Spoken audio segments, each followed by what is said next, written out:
Hello viewers, আসসালামু আলাইকুম। আজকে আমি তৈরি করব উত্তরবঙ্গের ঐতিহ্যবাহী বা সবার খুবই প্রিয় একটা ভর্তা। সেটা হচ্ছে শীতল ভর্তা, যেটা তৈরি করা হয় শুটকি মাছ এবং কচুর ডাঁটা দিয়ে।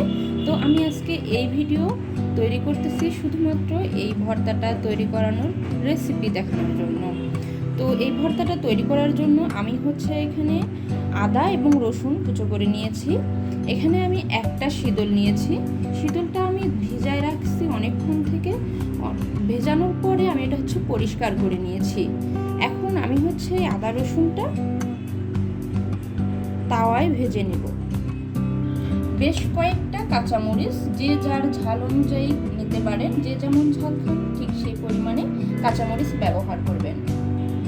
কড়াইটা আমার গরম হয়ে গেছে। এখানে আমি একটু তেল দিয়ে নিয়েছি এবং রসুন এবং আদা কুচি আমি এখানে দিয়ে লো হিটে আমি এটা ভেজে নিব।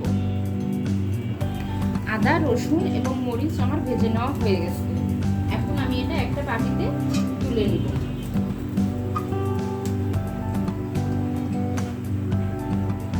এই ভর্তাটা তৈরি করার জন্য পেঁয়াজ ব্যবহার করা হয় না।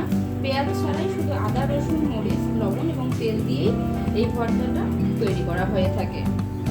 এখন এই আদা রসুনটা আমি ঠান্ডা হতে দিব। এখন আমি একই পাত্রে শীতলটা 5-7 মিনিটের জন্য একটু অল্প আছে ভেজে নেব।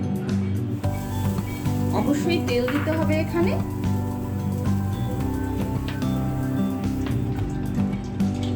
গ্রামে সাধারণত এভাবে তেলে ভেজে শীতল করা হয় না, মাটির চুলায় পুড়িয়ে শীতলটা তৈরি করা হয়। এখানে যেহেতু মাটির চুলায় পুড়িয়ে শীতল তৈরি করার মতো আমার কোনো ব্যবস্থা নেই, তাই আমি তেলে ভেজে শীতলটা তৈরি করে নেব। এভাবেও অনেক মজা লাগে খেতে। এখন আমি একটু পরে শীতলটা একটু নরম হয়ে আসলেই ভেঙে নেব। শীতল থেকে সুন্দর একটা ঘ্রাণ আসতেছে। এখন আমি শীতলটা তুলে নেব। শীতলটা আমার ভাজা হয়ে গেছে। একই পাতিলে আমি শীতলটা তুলে নেব, একই বাটিতে। এখন এটা ঠান্ডা হতে দিয়ে তারপরে আমি এটা ব্লেন্ড করে নেব। আপনারা চাইলে পাটায়ও বেটে নিতে পারেন।